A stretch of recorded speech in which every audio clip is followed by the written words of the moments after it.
اعوذ باللہ من الشیطان اللعین الرجیم بسم اللہ الرحمن الرحیم الحمد للہ رب العالمین والصلاة والسلام علی حبیبہ وخیرتہ حافظ سرہ ومبلغ رسالاتہ ابی القاسم محمد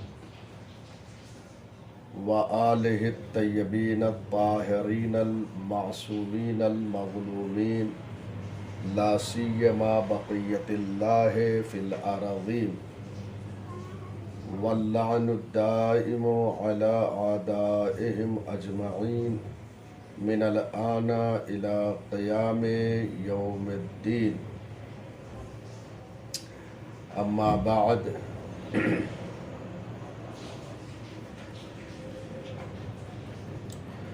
سامعین محترم،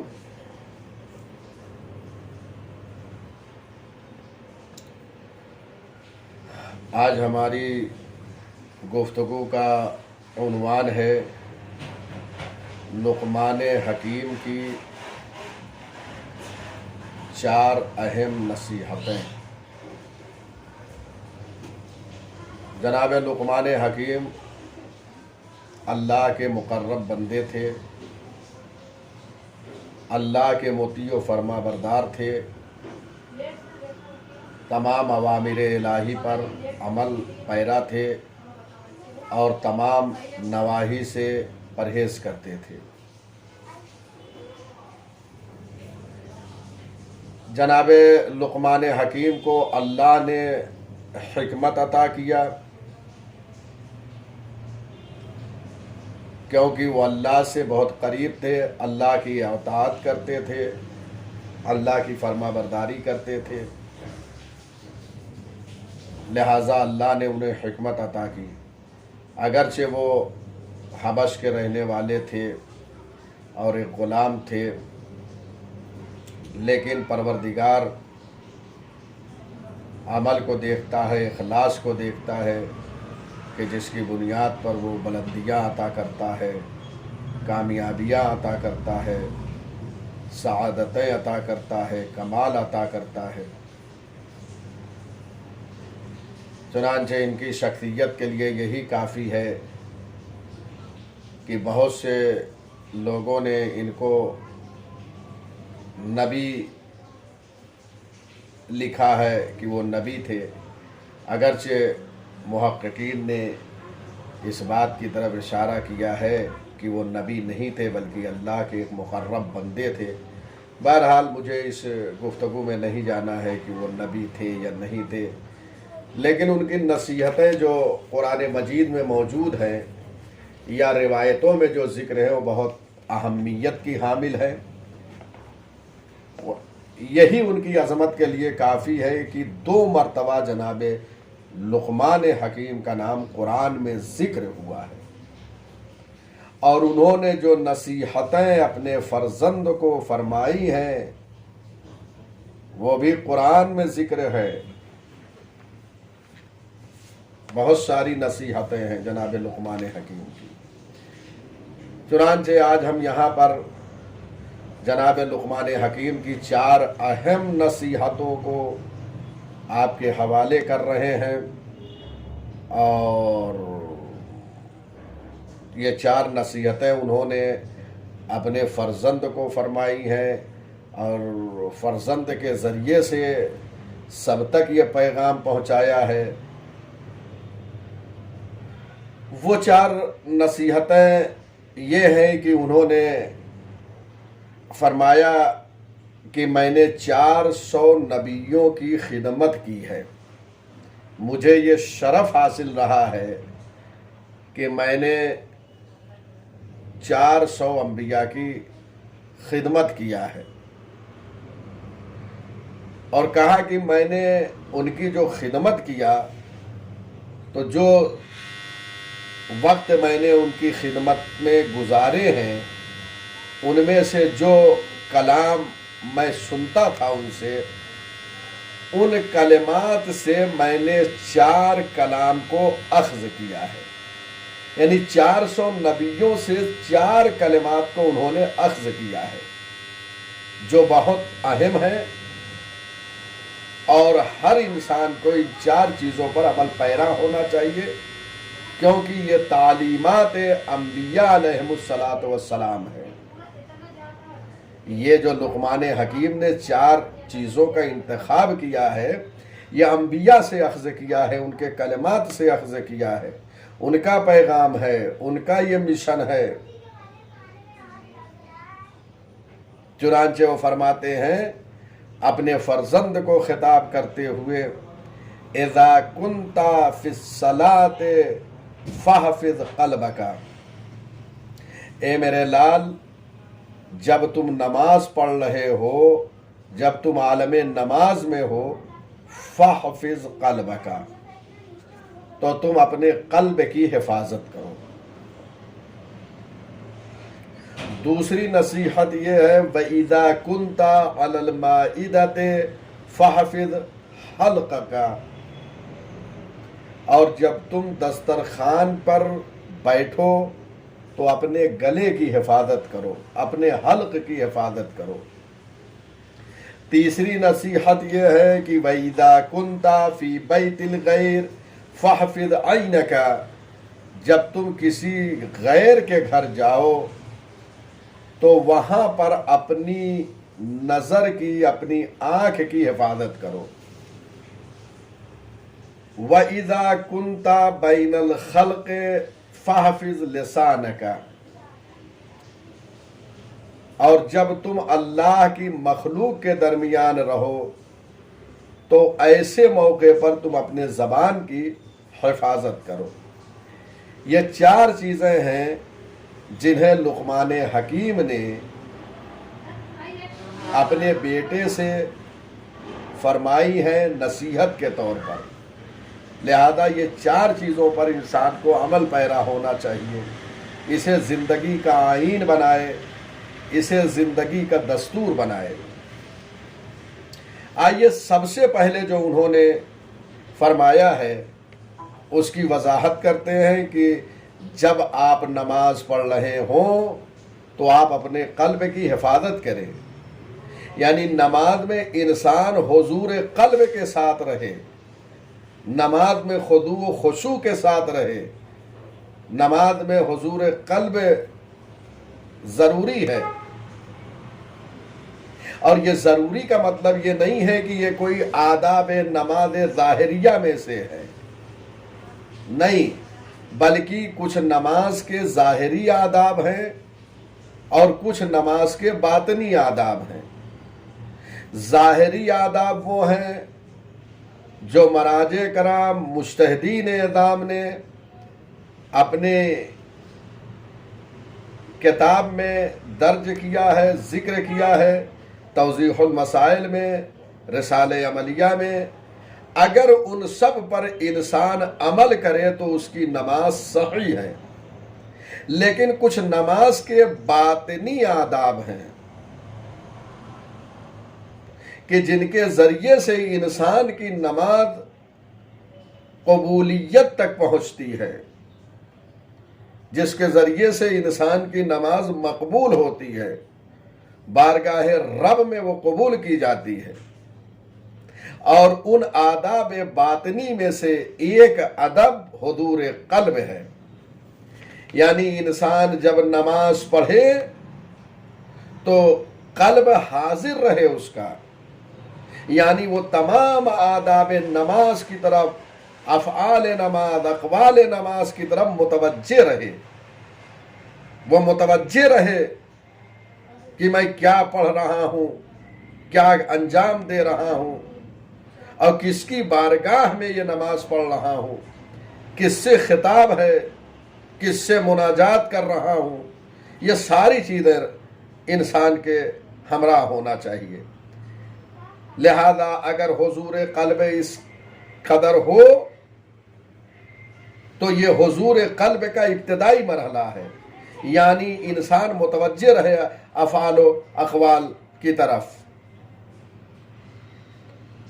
یہ پہلا درجہ ہے حضور قلب کا، وَإِلَّا علماء نے اس کے بہت مراحل بیان کیے ہیں، جس کی یہاں پر گنجائش نہیں ہے کہ میں ان تمام مراحل کی طرف اشارہ کروں۔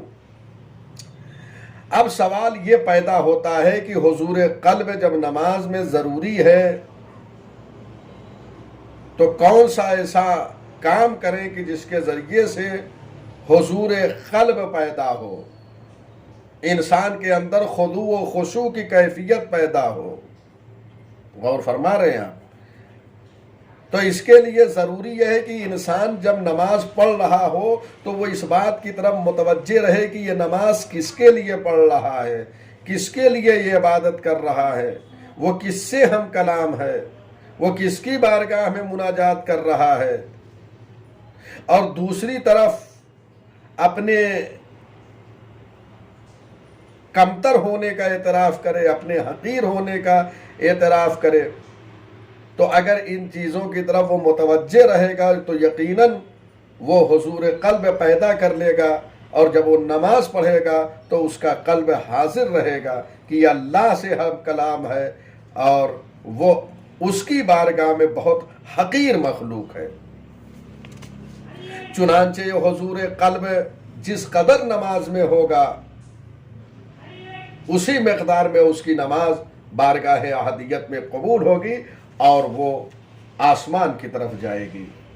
چنانچہ امام جعفر صادق علیہ السلام نے یہ ارشاد فرمایا ہے، ان العبد لیرفع له من صلاته نصفها او ثلثها او ربعها او خمسها وما يرفع له الا ما اقبل علیہ منہا بقلبہ۔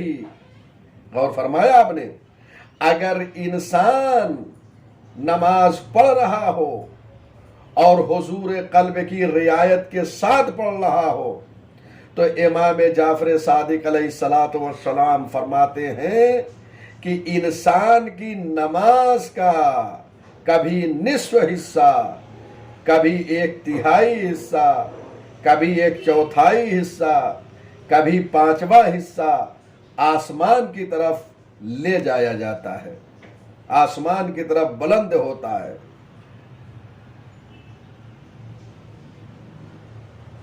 اور اس کی نماز کا وہی حصہ آسمان کی طرف جاتا ہے جس میں حضور قلب ہو، جس میں خضوع و خشوع ہو، یعنی جس مقدار میں نماز میں حضور قلب ہے، جن اعمال میں، جن افعال میں، بس وہی افعال وہ آسمان کی طرف جاتے ہیں۔ بس آپ نے غور فرمایا کہ حضور قلب کی کتنی اہمیت ہے۔ اسی مطلب کی طرف امام باقر علیہ السلام نے اشارہ فرمایا ہے، اور امام باقر علیہ السلام سے بھی روایت اس سلسلے میں ہے۔ لہذا انسان ان چیزوں کو جو حضور قلب کے لیے مانع ہو رہی ہوں ان چیزوں کو دور کرے تاکہ وہ حضور قلب پیدا کرے۔ اچھا، حضور قلب کے اسباب علماء نے عرفاء نے بیان فرمائے ہیں۔ اسرار الصلاۃ کے عنوان سے جو کتابیں لکھی گئی ہیں اس میں آپ ان اسباب کو پیدا کر سکتے ہیں، دیکھ سکتے ہیں، ملاحظہ فرما سکتے ہیں کہ وہ کون سے اسباب ہیں کہ جن کے ذریعے سے انسان حضور قلب پیدا کرتا ہے۔ تو پہلا سبب جو علماء نے بیان کیا ہے وہ یہ ہے کہ انسان نماز کو اہمیت دے۔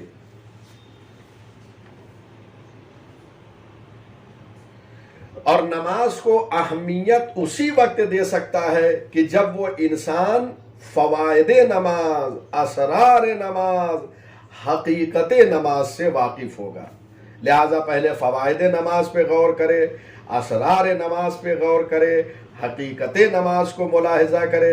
جب یہ ساری چیزوں پر اس کی نظر ہوگی تو یقیناً فوائد کو دیکھ کر، اسرار کو دیکھ کر، حقیقت کو دیکھ کر وہ نماز کو اہمیت دے گا۔ دوسرا سبب یہ ہے کہ وہ اپنی معرفت میں اضافہ کرے، یعنی معرفت پروردگار جس قدر ہوتا جائے گا، جتنی مقدار میں اسے معرفت پروردگار ہوتی جائے گی اتنا ہی اس کا قلب نماز میں حاضر ہوگا. یعنی اللہ کی معرفت پہ موقوف ہے کہ کس قدر آپ کے دل میں معرفت پروردگار ہے، اسی مقدار میں آپ حضور قلب پیدا کر سکتے ہیں. لہذا جیسے جیسے اللہ کی معرفت بڑھتی جائے گی، جیسے جیسے خدا شناسی کی طرف آپ بڑھتے جائیں گے، جیسے جیسے آپ اللہ کی معرفت کو اپنے قلب میں اتارتے جائیں گے، اس کی شناخت کرتے جائیں گے، تو آپ کے حضور قلب میں بھی اضافہ ہوتا جائے گا. تیسرا سبب یہ ہے کہ نماز کو اپنی ضرورت سمجھے انسان. یعنی نماز جو پڑھ رہا اسے اپنی ضرورت سمجھے. اگر یہ انسان سمجھ لے کہ یہ نماز انسان کو سعادت کی طرف لے جائے گی، اگر یہ انسان سمجھ لے کہ نماز اسے بلندیوں تک لے جائے گی، یہ نماز اسے شیطانی حربوں سے دور رکھے گی، یہ نماز شیطان کے حملوں سے اس کے لیے پناہ گاہ ہے، تو یقیناً وہ یہ سمجھے گا کہ نماز میری ضرورت ہے. اور جب یہ سارے چیزوں سے بچنا چاہے گا تو نماز کو حضور قلب کے ساتھ پڑھے گا. نماز کے معنی کی طرف متوجہ رہے. اگر انسان نماز کے معنی و مفاہیم کی طرف متوجہ رہے گا تو اس کے قلب میں ایک اہمیت نماز کی پیدا ہوگی، تو اس کا قلب جو ہے نماز میں حاضر رہے گا. پانچواں سبب جو علماء نے بیان کیا ہے کہ انسان اپنی موت کو یاد کرے اور جو بھی نماز پڑھے اسے آخری نماز سمجھ کر پڑھے. چنانچہ روایتوں میں بھی اس مطلب کی طرف اشارہ ہوا ہے. تو آپ ملاحظہ فرما رہے ہیں کہ حضور قلب کی کتنی اہمیت ہے. اور اس کے بعد حضور قلب کے لیے انسان اللہ سے دعا کرتا رہے. یعنی صرف ان چیزوں کے اختیار کرنے سے حضور قلب نہیں، بلکہ حضور قلب کے لیے اللہ سے دعا بھی کرتا رہنا چاہیے. اس کی بارگاہ میں یہ طلب کرے، پروردگار نماز میں میرا قلب حاضر رہے، مجھے یہ نعمت سے سرفراز فرما کہ میں حضور قلب پیدا کروں. تو آپ نے دیکھا جناب لقمان حکیم نے کتنے اہم مطلب کی طرف اشارہ فرمایا ہے. وَإِذَا كُنْتَ فِي الصَّلَاةِ فَحْفِظْ قَلْبَكَ. جب آپ نماز پڑھیں تو آپ کا قلب جو ہے نماز میں حاضر رہے، اپنے قلب کی حفاظت کریں. اب آئیے دوسرا مطلب جو انہوں نے بیان کیا ہے اس کی وضاحت کرتے ہیں. وَإِذَا كُنْتَ عَلَى الْمَائِدَةِ فَحْفِظْ حَلْقَكَ. جب تم دسترخوان پر بیٹھو تو اپنے حلق کو، اپنے گلے کو محفوظ رکھو. یعنی اس کا مطلب یہ ہے کہ جناب لقمان حکیم کہنا چاہ رہے ہیں کہ حرام غذاؤں سے پرہیز کرو کہ تمہارے حلق سے نیچے کوئی لقمہ حرام نہ جانے پائے. آپ نے دیکھا، آپ نے ملاحظہ فرمایا، غور فرمایا، اور قرآن مجید نے بھی انسان کو متوجہ کیا ہے. فَلْيَنْظُرِ الْإِنسَانُ إِلَىٰ طَعَامِهِ. انسان کو اپنے کھانے کی طرف غور و فکر کرنا چاہیے. اس آیے کریمہ میں طعام، کھانے کے متعدد معنی کو بیان کیا گیا ہے. جو لفظ طعام ذکر ہوا ہے، طعام متعدد معنی رکھتا ہے، اس کے متعدد معنی بیان کیے گئے ہیں. من جملہ ان معانی میں سے ایک معنی یہ ہے کہ انسان کو چاہیے کہ وہ حلال و حرام، شرعی و غیر شرعی چیزوں کو مد نظر رکھے. یعنی انسان جب غذا کھا رہا ہو، جب کھانا تناول کر رہا ہو تو اسے غور کرنا چاہیے کہ آیا یہ حلال ہے یا حرام ہے. چنانچہ امام سجاد علیہ السلام نے ایک رسالہ لکھا ہے جسے رسالہ حقوق کہتے ہیں. علماء نے اپنی کتابوں میں اس رسالے کا ذکر کیا ہے. الحمدللہ میں نے بھی امام کے رسالے حقوق کو اردو زبان میں ترجمہ کیا اور اس کی مختصر شرح بھی کیا ہے، اور وہ صحیفۃ الحقوق کے نام سے ہے. آپ وہاں ملاحظہ فرما سکتے ہیں امام نے اس کتاب رسالۃ الحقوق میں 50 حقوق بیان فرمائے ہیں، اور اس کے بعد انہی حقوق میں سے ایک حق شکم کے لیے قرار دیا ہے. امام فرماتے ہیں وَأَمَّا حَقُّ بَطَنِكَ فَأَن لَا تَجْعَلْهُ وِعَاءً لِقَلِيلٍ مِّنْ حَرَامٍ وَلَا كَثِيرٍ، اور تمہارے شکم اور پیٹ کا حق یہ ہے کہ اس کو حرام کا ظرف قرار نہ دو، چاہے کم ہو یا زیادہ۔ اس کا مطلب یہ ہے کہ حرام حرام ہے، چاہے مختصر سا آپ کھائیں یا زیادہ مقدار میں کھائیں۔ امام نے دونوں مطلب کی طرف اشارہ فرما دیا ہے۔ اس کے بعد نہ یہ کہ صرف یہ حرام کے مسئلے میں، بلکہ انسان کو مشکوک غذاؤں سے پرہیز کرنا چاہیے، جو مبہم ہو، جو مشکوک ہو، جس کی تکلیف روشن نہ ہو، یہ پتہ نہ چل سکے آیا یہ حلال ہے یا حرام ہے، ایسی غذا سے بھی پرہیز کرنا چاہیے۔ چنانچہ اس کے لیے امام عصر عجل اللہ تعالی فرجہ الشریف کی دعائے فرج میں یہ فقرہ اور یہ کلمہ موجود ہے کہ ہم بارگاہ رب میں یہ دعا کریں وَطَهِّرْ بُطُونَنَا مِنَ الْحَرَامِ وَالشُّبْهَاتِ، اے اللہ ہمارے شکم کو محفوظ رکھ، پاک رکھ حرام سے اور شبہے سے۔ یعنی انسان شبہے سے بھی، مشکوک چیز سے بھی، مشکوک مال سے بھی پرہیز کرے، اور جب انسان مشکوک مال سے بھی پرہیز کرتا ہے، مشکوک کھانے سے بھی پرہیز کرتا ہے، تو لوگوں میں سب سے زیادہ پرہیزگار صاحب ورع شمار کیا جاتا ہے، جس کی طرف روایت نے بھی اشارہ کیا ہے اورع الناس من وقف عند الشبہہ، سب سے زیادہ جو ہے صاحب ورع و متقی و پرہیزگار وہ ہے جو مشکوک اور شبہے کے وقت پر رک جائے، اس سے بھی پرہیز کرے۔ کیوں؟ اس لیے کہ انسان شبہے کے ذریعے ہی سے حرام کی طرف آگے بڑھتا ہے۔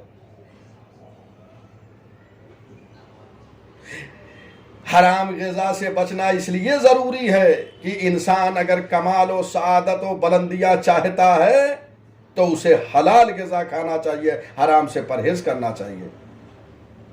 جب انسان حرام غذا کھانے لگتا ہے تو روح بیمار ہو جاتی ہے اور وہ سعادت و کمال کے راستے سے منحرف ہو جاتا ہے اور اس سے توفیقات سلب ہو جاتی ہیں، وہ حق بات سننے کے لیے آمادہ نہیں ہوتا ہے۔ چنانچہ امام حسین علیہ السلام نے روز عاشوراء اہل کوفہ سے خطاب کرتے ہوئے یہ کہا تھا،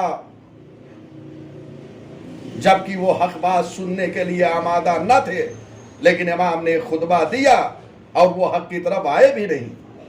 ملئت بطونکم من الحرام فطبع اللہ علی قلوبکم، تمہارے شکم مال حرام سے بھر چکے ہیں، پس اللہ نے تمہارے قلب پہ مہر لگا دی ہے، اب تم حق بات کو قبول نہیں کر سکتے۔ آپ نے غور فرمایا کہ اگر انسان مال حرام کھاتا ہے تو اس کی کیفیت کیا ہوتی ہے؟ وہ امام معصوم کی حق بات کو بھی عمل کرنے کے لیے آمادہ نہیں ہوتا، سننے کے لیے آمادہ نہیں ہوتا۔ وَإِلَّا امام نے خطبہ دیا ہے اور خطبے میں یہ جملہ کہا، تو مال حرام انسان کو حق بات جو ہے قبول کرنے کے لیے جو ہے روک دیتا ہے۔ اگر کوئی حق بات کو قبول کرنے پر آمادہ نہ ہو تو اسے اپنے غذا اور اپنے کھانے کی طرف متوجہ ہو جانا چاہیے۔ اس کے بعد جناب لقمان حکیم نے فرمایا وَإِذَا كُنْتَ فِي بَيْتِ الْغَيْرِ فَحْفِظْ عَيْنَكَ، جب تم کسی غیر کے گھر میں جاؤ تو اپنی نگاہوں کو نیچی رکھو، اپنے نگاہوں کی حفاظت کرو، اپنے آنکھ کی حفاظت کرو، تاکہ نامحرم کو دیکھنے سے تمہاری نگاہیں محفوظ رہے۔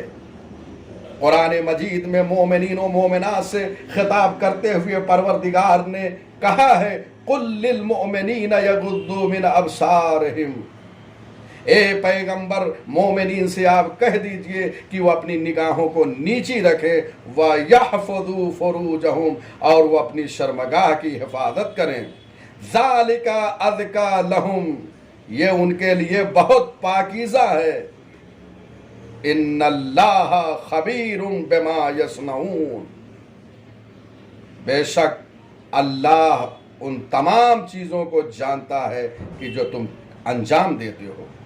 اور یہی نہیں بلکہ مومنات کے لیے بھی پروردگار نے یہ کہا ہے اور پیغمبر سے کہلوایا وَقُلْ لِلْمُؤْمِنَاتِ يَغْضُضْنَ مِنْ أَبْصَارِهِنَّ، اے نبی، اے پیغمبر، تم مومنات سے کہہ دو کہ وہ اپنی نگاہوں کو نیچی رکھیں اور وہ اپنے عفت کی حفاظت کریں، اپنی پاک دامنی کی حفاظت کریں، اپنے کو پاک دامن رکھیں۔ ان دو آیتوں میں خداوند عالم نے مومن مرد اور مومن عورت کو حکم دیا ہے کہ وہ اپنی نگاہوں کو نیچی رکھیں، وہ نامحرم کی طرف نہ دیکھیں۔ نامحرم کی طرف ایک نگاہ جو انسان کرتا ہے اس کو سہم مسموم سے جو ہے تعبیر کیا گیا ہے۔ چنانچہ روایت میں وارد ہوا ہے النظر سہم مسموم من سہام ابلیس، نامحرم کی طرف ایک نظر کرنا یہ ابلیس کے زہریلے تیروں میں سے ایک تیر ہے۔ اور فرما رہے ہیں آپ فمن ترکها خوفا من اللہ آتاہ اللہ ایمانا یجد حلاوتہ فی قلبہ، اور جو شخص خوف خدا سے، اللہ کے خوف سے نامحرم کی طرف نگاہ کرنے کو ترک کر دیتا ہے تو پروردگار اس کو ایسے ایمان کی دولت عطا کرتا ہے، ایسا ایمان اسے عطا کرتا ہے کہ جس کی حلاوت و شیرینی اور لذت کو اپنے قلب میں محسوس کرتا ہے۔ لہذا انسان مومن کو چاہیے کہ وہ نامحرم کی طرف نگاہ کرنے سے بچے اور اس سے پرہیز کرے، وَإِلَّا انسان جب کسی نامحرم کی طرف نگاہ کرتا ہے تو یقین جانیے کہ اس کی بھی ناموس کی طرف کوئی نامحرم ضرور نگاہ کرے گا، کیونکہ یہ بات روایت میں وارد ہے کما تدین و تدان، جیسا کرو گے ویسا ہی پاؤ گے۔ چنانچہ اس کی تائید کے لیے امام صادق علیہ السلام سے منسوب یہ حدیث موجود ہے کہ کسی شخص نے امام سے سوال کیا کہ کیا کوئی ایسی خاتون جو گزر رہی ہو، عبور کر رہی ہو، تو کیا اس کے پشت کی طرف دیکھا جا سکتا ہے، اسے پیچھے سے نگاہ کیا جا سکتا ہے؟ امام نے فرمایا اگر تمہاری ناموس کے ساتھ کوئی ایسا کرے تو کیا تم اس بات پر خوش ہوگے؟ اب ظاہر سی بات ہے یہاں پوچھنے والا امام سے خاموش ہو گیا۔ اس وقت امام نے فرمایا کہ لوگوں کے لیے وہی چاہو جو اپنے لیے چاہتے ہو، یعنی جیسے تم چاہتے ہو کہ تمہاری ناموس کی طرف لوگ نگاہ نہ کریں، ویسے دوسروں کے لیے چاہو کہ دوسروں کی ناموس کی طرف بھی لوگ نگاہ نہ کریں۔